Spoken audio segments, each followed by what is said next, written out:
அனைவருக்கும் எனது 77வது சுதந்திர தின வாழ்த்துக்களை தெரிவித்துக் கொள்வதில் மிகுந்த மகிழ்ச்சி அடைகிறேன். இந்த நிகழ்வுக்கு வருகை புரிந்திருக்கும் தலைமை தாங்கி நடத்தி கொண்டிருக்கும் இவ்விழாவினை நமது பெற்றோர் ஆசிரியர் கழக தலைவர் ஐயா அவர்களை வருக வருக என வரவேற்கிறேன்.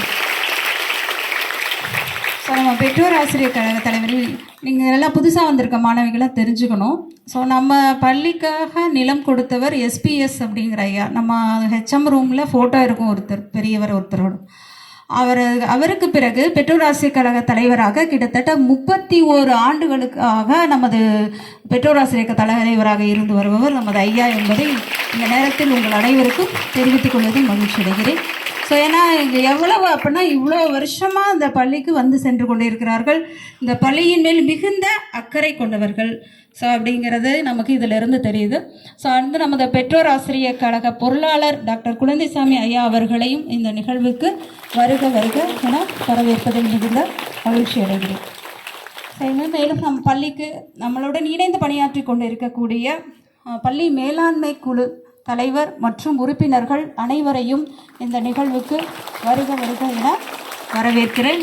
மேலும் இந்நிகழ்வினை சிறப்பு செய்யும் வகையில் இன்று நமது பள்ளியிலிருந்து முதல் மதிப்பெண் பெற்ற 12ஆம் வகுப்பு மற்றும் 10ஆம் வகுப்பு மாணவிகளுக்கு பரிசு வழங்குவதற்காக வந்திருக்கக்கூடிய ஈரோடு ஓம் சரவணபவ அறக்கட்டளையினர் அனைவரையும் நமது பள்ளியின் சார்பாகவும் வருக வருக என வரவேற்று மாணவிகளுக்கு பரிசு வழங்க இருக்கின்றனர். அவர்களுக்கு இந்த நேரத்தில் நன்றியும் சொல்லிக்கொள்ள நம்ம கடமைப்பட்டு இருக்கிறோம். மேலும் இந்த விழாவினை மிகவும் சிறப்பான வகையில் நடத்தி கொண்டிருக்கும் நமது இருபால் ஆசிரியர் பெருமக்களையும் தங்களுடைய நாட்டுப்பற்று இன்று வந்து கொடியேற்ற விழாவுக்கு வருகை புரிந்திருக்கு தெரிவித்திருக்கூட மாணவிகள் அனைவரையும் இந்நிகழ்வுக்கு வருக வருக என வரவேற்கிறேன். மேலும் அலுவலக பணியாளர்கள் அனைவரையும் இந்த நிகழ்வுக்கு வருக வருக என வரவேற்கிறேன். ஸோ ஒரு சில கருத்துக்கள் உங்களுடன் பகிர்ந்து கொள்ள விரும்புகிறேன். ஸோ சுதந்திரம் எவ்வாறு வந்தது, இதற்கு மிகுந்த முக்கிய காரணம் என்ன, ஸோ என்ன மாதிரி செயல்பட்டதனால் நாம் சுதந்திரம் பெற்றோம். ஸோ 200 ஆண்டுகளாக நாம் அந்நியர்களிடம் அடிமைப்பட்டு கிடந்தோம் இல்லையா. ஸோ சுதந்திரம் இல்லாமல் சுதந்திரத்துக்கு முன்னாடி நிறைய உரிமைகள் இருக்கவே இருக்காது. பேச்சுரிமை, எழுத்துரிமை இதெல்லாம் இருக்காது. இன்றைக்கி அனைத்தும் பெற்று நாம் இருக்கிறோம் அப்படின்னா அதற்கு தன்னுடைய இன்னுயிரையும் ஈந்து நமக்கு சுதந்திரம் பெற்றுக் கொடுத்தவர்களை நினைவு கூறும் நாள் இது. ஸோ நம்ம தேசிய விழாக்கள் நம்ம கொண்டாடுறோம் இல்லையா. ஸோ இந்த தேசிய விழாக்கள் கொண்டாடுவது எதற்காக அப்படின்னா தன்னுடைய உயிரையும் பொருட்படுத்தாது இந்த சுதந்திரத்திற்காக பாடுபட்டவர்களை நாம் நினைவு கூறும் விதமாக தான் இது ஒவ்வொரு ஆண்டும் நாம் செயல்படுத்தி கொண்டிருக்கோம். ஸோ நம்ம அவர்களை போற்ற வேண்டும். அவர்கள் எடுத்து சென்ற கருத்துக்களை நமது வாழ்க்கையில் பின்பற்ற வேண்டும். ஸோ சுதந்திர போராட்ட வீரர்கள் அப்படின்னு சொல்லி நம்ம நினைவு வந்தாலே முதல்ல நமக்கு வருவது யார்? மகாத்மா காந்தியடிகள். சரியா? அவருடைய கொள்கைகள் என்ன அதெல்லாம் நம்ம இன்னும் வாழ்க்கையில் ஃபாலோ பண்ணணும், நம்ம செயல்படுத்த வேண்டும். அவருடைய நிறைய 2 பிரிவினர் இருந்தாங்க.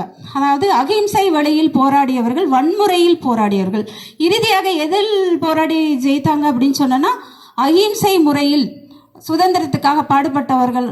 அந்த வழியை பின்பற்றி தான் நம்ம சுதந்திரம் பெற முடிந்தது. ஸோ அது மிகவும் வலிமையான ஆயுதம். ஸோ அவருடைய மிக முக்கியமான போதனைகள் என்ன, காந்தியன் தாட்ஸ், காந்தியோட கொள்கைகள் என்ன அப்படின்னு சொல்லி பார்த்தோம் அப்படின்னு சொன்னோன்னா நேர்மை, சத்தியம், உண்மை, எப்பயும் உண்மையே பேசுறது, நேர்மையுடன் நடந்து கொள்வது, அகிம்சை. ஸோ அது அகிம்சை வழி அப்படின்னு சொல்கிறோம். பார்த்தீங்கன்னா அமைதியான முறையில் போராடுவது, முறையான முறையில் போராடி வெற்றி காண்றது தான் அந்த அகிம்சை முறைன்னு சொல்கிறோம். ஸோ இந்த உண்மை, நேர்மை இதை அனைவரும் நம்ம வாழ்க்கையில் கடைபிடிக்க வேண்டும். ஸோ அவருடைய கருத்துக்கள் நிறைய. மன்னிப்பு, அதாவது மிகவும் வலிமையானவர்கள் இந்த மன்னிப்பு குணம் கொண்டவர்களாக இருப்பார்கள். வலிமையானவர்கள் மன்னிப்பு குணம் கொண்டவர்களாக இருப்பார்கள். பலவீனமானவர்கள் தான் என்னவா இருப்பாங்க அப்படின்னா அடுத்தவர்களை ரிவெஞ்ச், அதாவது அதாவது பழிக்கு பழி எடுக்க வேண்டும். அந்த மாதிரியான குணங்கள் பலவீனமானவர்களுக்கு தான் இருக்கும். ஸோ வலிமையானவர்கள் மன்னிப்பு குணம் கொண்டவர்களாக இருப்பார்கள். மன்னிப்பு குணம் கொண்டவங்கன்னா என்ன ஆகும், ஒரு ஒற்றுமையான ஒரு உணர்வு ஏற்படும், ஒரு டீம் ஸ்பிரிட் இருக்கும் எல்லாத்துலேயும். ஸோ ஒரு இணைந்து பணியாற்றக்கூடிய அந்த பண்புன்னு சொல்கிறோம் பார்த்தீங்களா, அது மன்னிப்பு குணம் இருந்தால் மட்டும்தான் வரும். அது இருந்தால்தான் வெற்றி பெற முடியும். எல்லாத்துலேயும் நம்ம வெற்றி பெற முடியும். ஸோ அடுத்து அவருடைய பண்புகள் நிறைய காந்தியன் பாலிசிஸ் இருக்கு. சுதேசி சுதேசி அப்படின்னு சொல்றது என்னன்னா, சுதேசி பொருட்களை வாங்கக்கூடாது. அதாவது பிற நாட்டு பொருட்களை வாங்காமல் நம்ம be Indian buy Indian. So நம்ம இந்திய பொருட்களை வாங்க வேண்டும். அப்போ தான் நம்ம பொருளாதார ரீதியாக என்ன பண்ண முடியும், பலம் பெற முடியும் அப்படின்னு சொல்கிறார். அடுத்து தன் கையை தனக்கு உதவி. நான் எல்லாம் அடுத்தவங்களை நம்பி இருக்காமல் நம்மளை நம்பி இருக்கணும். தன் கையே தனக்கு உதவி அப்படிங்கிறது அவருடைய மிக முக்கியமான கோட். அடுத்தது அவருடைய கோட்டு மிக மிக ஃபேமஸான கோட்டு என்ன அப்படின்னு சொன்னோன்னா, டூ ஆர் டை. கேள்விப்பட்டிருக்கேன்? டூ ஆர் டை, செய் அல்லது செத்து மடி அப்படின்னு சொல்கிறாங்க. அவர் சொல்கிறாரு அப்படின்னா என்ன, செய்யறதுல சாகிறது கிடையாது. அதாவது ஒரு செயலில் இறங்கணும் ஆனால் அதை முழுவதுமாக செய்து முடிக்க வேண்டும். அப்படி இல்லைன்னா அதிலிருந்து விலகி இருக்க வேண்டும். இது ரெண்டு, அதை தான் இதோட கருத்து.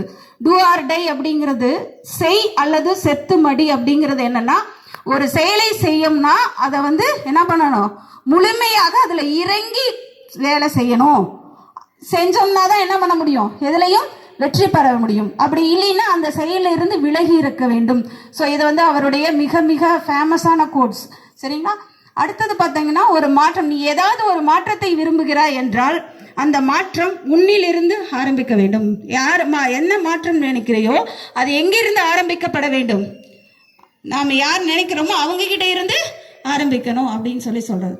ஸோ இதெல்லாம் காந்தியோட பாலிசிஸ். சரிங்களா?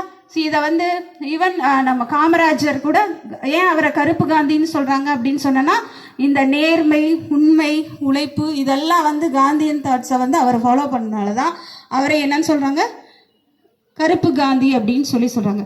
ஸோ நாமளும் வாழ்க்கையில் இந்த காந்தியத்தை பின்பற்றினா நல்ல வாழ்க்கையில் நாளைய ஃப்யூச்சர் எதிர்காலம் மிகச் சிறப்பானதாக இருக்கும். மாணவர்கள் இதை இந்த மதிப்பு கல்வின்னு சொல்கிற மாதிரியா, அந்த வேல்யூஸ், இந்த இதெல்லாம் நேர்மை, உண்மை, இதை நீங்கள் வாழ்க்கையில் கடைபிடிக்க வேண்டும் என்ற இந்த நேரத்தில் கேட்டுக்கொண்டு மீண்டும் ஒரு முறை அனைவரையும் வருக வருக என வரவேற்று எனது வரவேற்புடைய உரை நிறைவு செய்கிறேன்.